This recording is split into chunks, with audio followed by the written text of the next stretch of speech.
Right, so hi everybody, thank you for joining us today. I'm Natalie, the Digital Marketing Manager for MNA Digital, and welcome to the second in our series of free digital marketing webinars.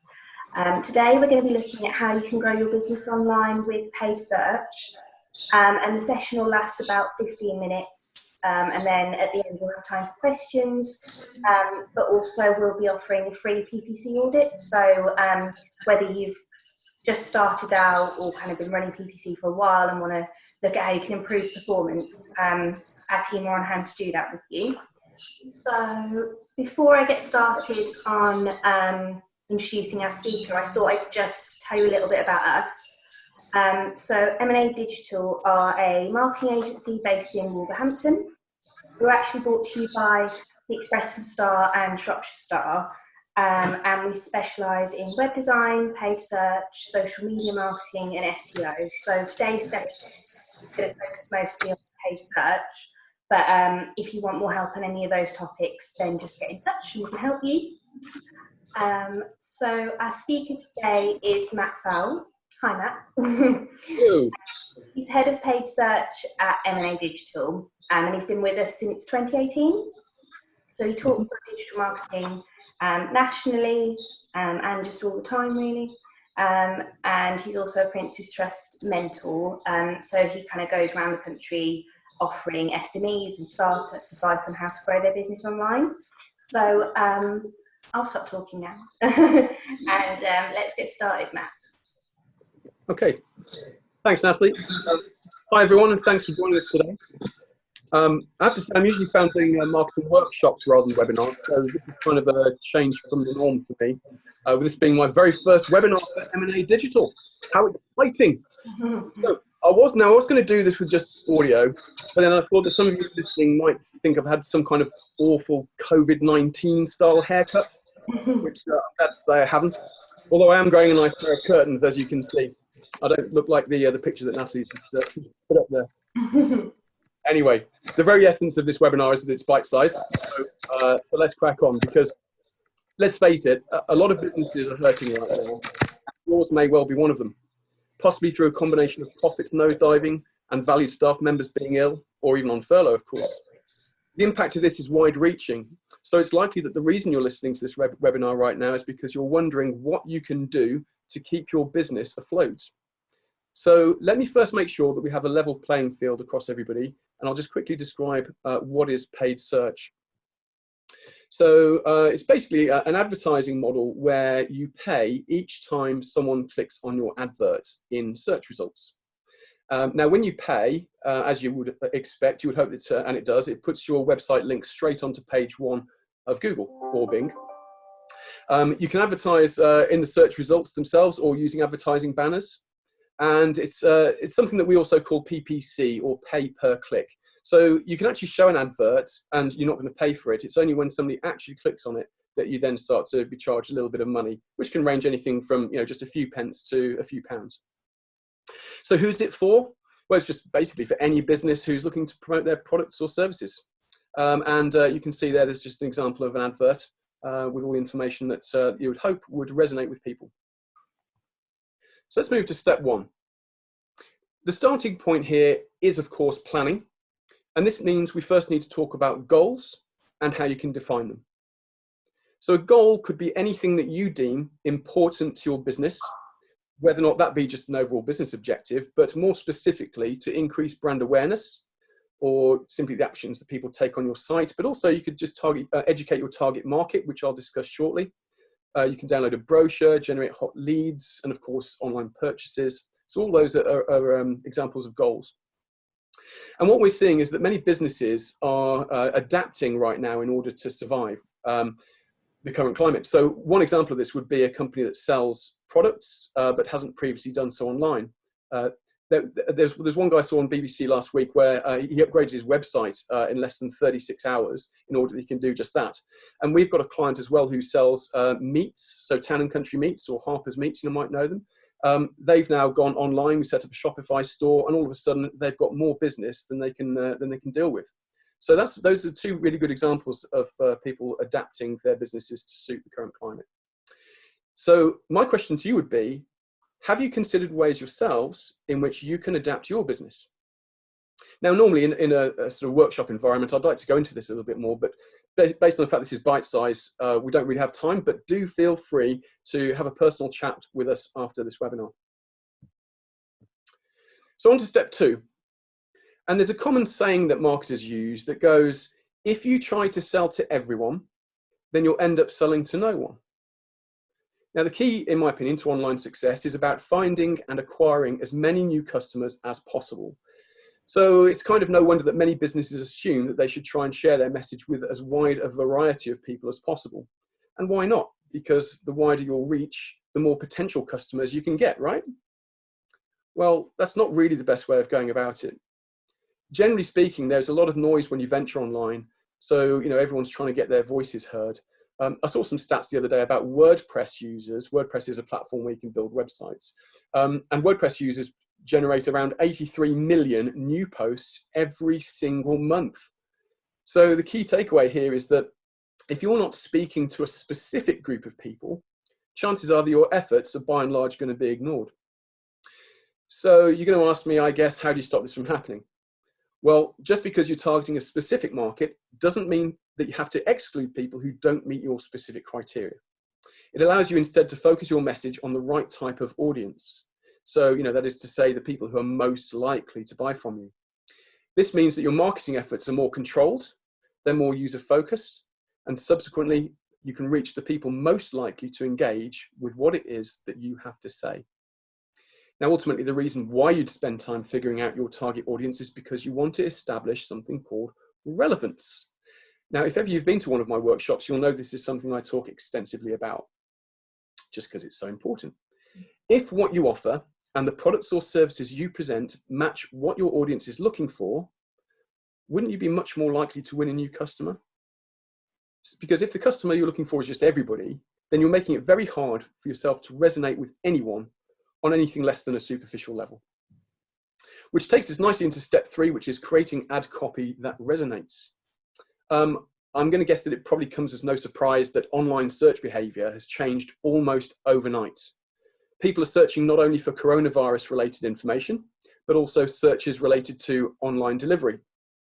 Now, this is something that you offer, and yet you haven't made this clear in either your adverts or on your website pages. You would do well to start making those changes now. And why? Because your intended audience needs to know this. And of course, even more crucially, your business success depends on it. For those of you who are already running a Google advertising campaign, you'll want to pay attention to the words in your adverts to reflect any changes that you've already undertaken to your business. And the reason why you do that is to consider your target audience, because using the same language that people are typing in will resonate better with your potential customers. Now, one of the key ways to effective marketing is all about knowing who it is that you're speaking to. So if you want to make sure that you're consistently selling products and services to a crowd of happy customers, then you need to make sure that you not only know your target market, but empathize with their pain points, understand their needs, and speak in their preferred language. So before you can start translating your marketing messages into campaigns that resonate with your customers, there's that word again, you'll need to ask yourself one essential question. And this is, are you advertising to other companies, or do you sell directly to customers? The reason I ask is because strategies that sell to the end user or the customer often rely more on a company's ability to evoke an emotional response and generate social proof. But in general, one way to appeal to the average customer is through instilling a sense of urgency.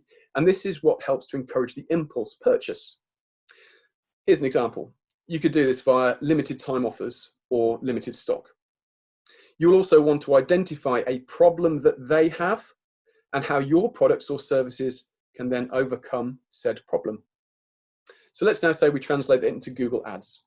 One way that I would address this is to set up paid advertising campaigns which address how close people are to either perhaps making a purchase or making a phone call to book a consultation or something like that. So we ask the question, is the potential customer, number 1, problem aware, or number 2, product aware, and number 3, solution aware?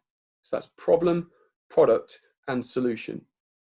So by separating the campaigns in this way, we can create ad copy that resonates with people, regardless of whether they are just browsing or whether or not they have higher intent. So for step 4, another thing I talk a lot about in my workshops is the ability to track your goals and conversions. But let's take a step back for a minute, because how do you do this, and what is a conversion? So the most common way of tracking your website data is by adding Google Analytics code to your website.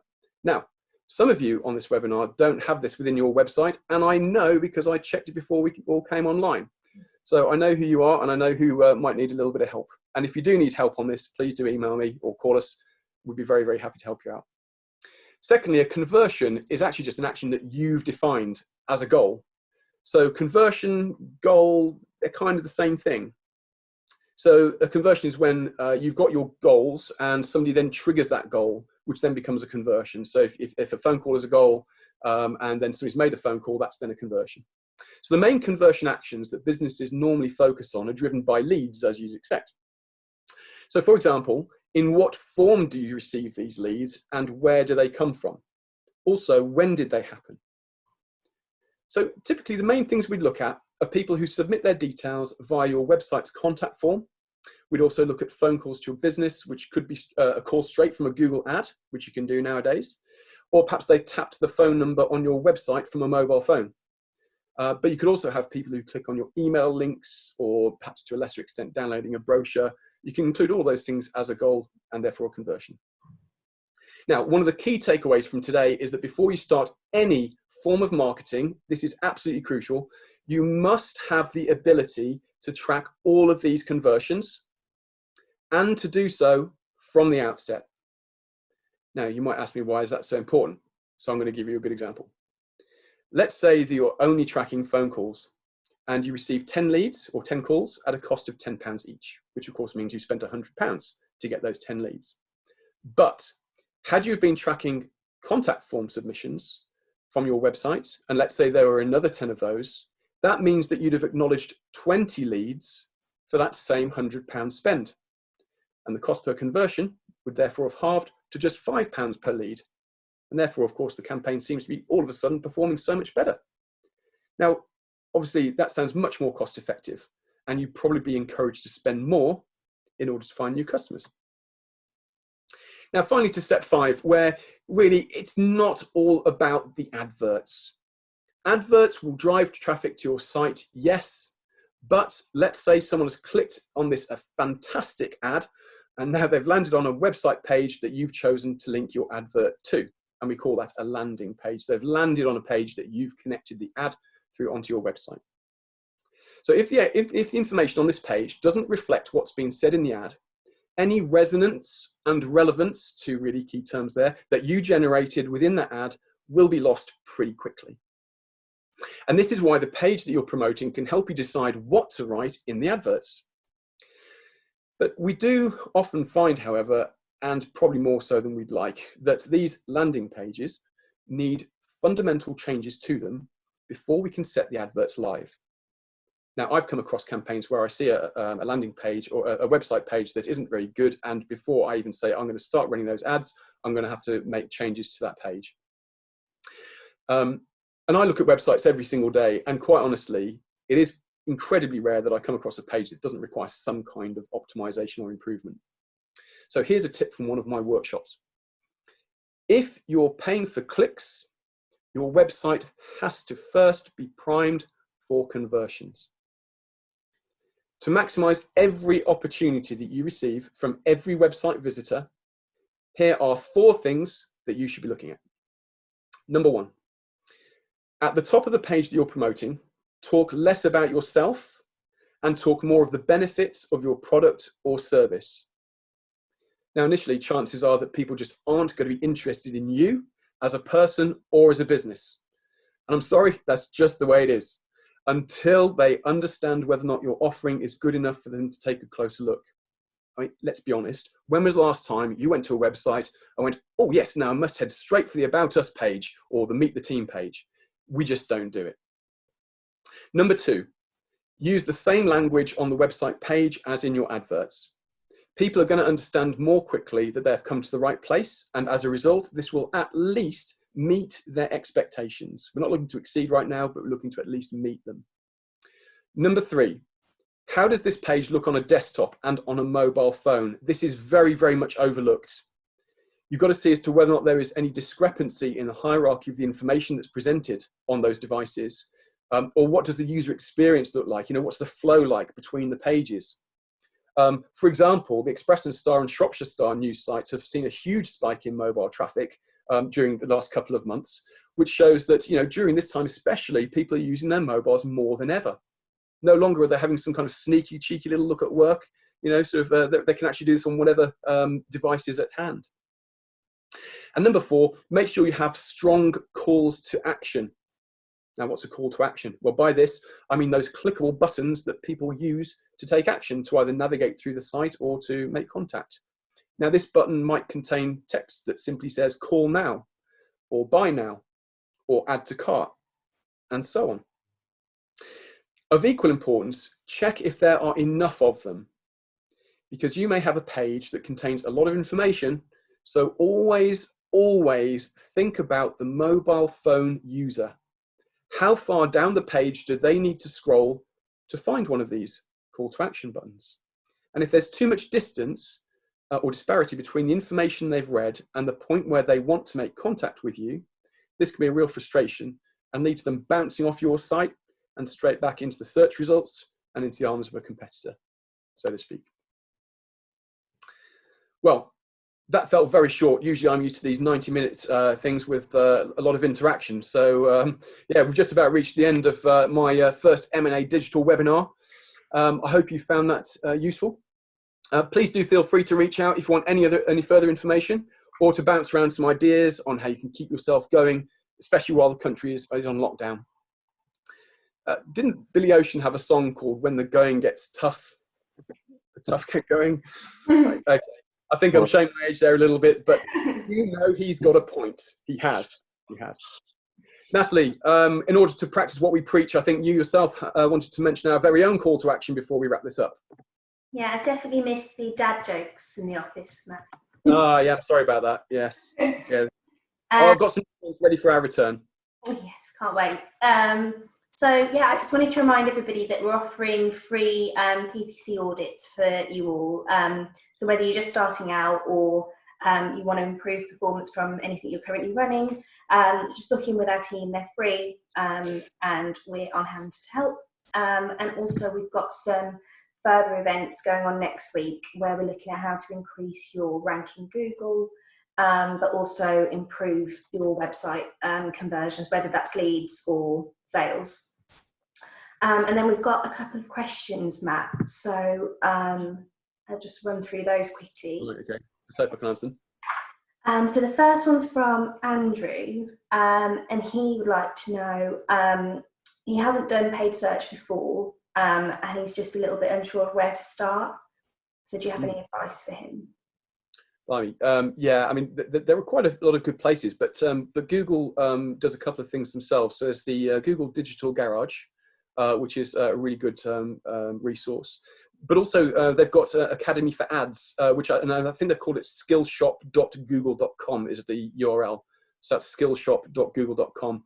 And on there, you've got things which can do, well, it's other things related to Google Ads as well, but it's very much a course to help you understand how to do that. And actually, when I first got into marketing about 7 or 8 years back now, I also came across a book which I found was invaluable, and it was called Outsmarting Google.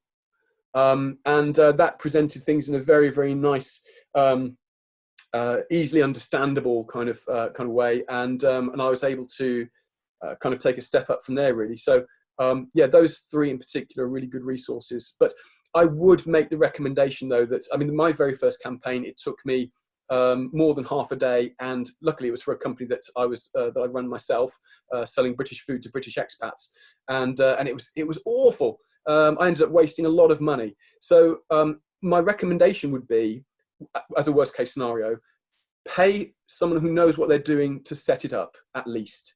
If you then want to try and manage it afterwards, then okay. but otherwise you will lose a lot of money from irrelevant search words that sort of come through, and you might not know how to kind of get rid of that, and you might end up spending £1 every time somebody maybe clicks on the ad when they've typed in that word. So yeah, I'd recommend to get someone to set it up for you at the very least. Okay, thank you. And another question we've got is from Rebecca. She just says she's heard that Google advertising is really expensive. What sort of budget should she use, and how much does it actually cost? Yeah, that's a really good question, a very common question as well, and because it's not a kind of a cookie cutter type scenario. Well, generally speaking, just as an immediate flavour, our campaigns generally start from about £250 a month, which includes an element of management fee in there as well. But I'm going to give you an example. You need enough money on there to be able to give yourself a chance for it to work. So one of the best examples I've got for that was where I had an industry of a telecommunications company, and his average cost per click was quite expensive comparatively. It was at £7 a click. Now, usually it might be between, let's say, 20 pence and maybe £3 for a click or something like that. But this guy had £7 a click, but his budget was £5 a day. So I could get him, less than 1 click a day based on that. So when it's the case, then you look to generate data to be able to improve things. There was no way of making that happen. So he wasn't really, so he said to me, Matt, why would I give you more money when it isn't working? And I said, it's not working because I haven't got more money. So it's that chicken and egg thing. But so ultimately, you need to do some keyword research, which, again, we can help people with, and we can we'll let people know what is the average cost per click for your industry.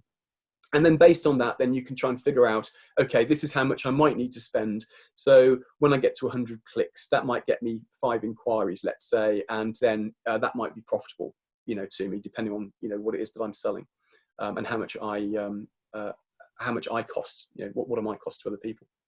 So yeah, £250 with us at least, but I think at least that to give yourselves a good chance of things to work and to generate data so that you can see what people are doing, what they're searching for, etc., to make those improvements. Okay, all right, thank you. Does anyone else have any questions? I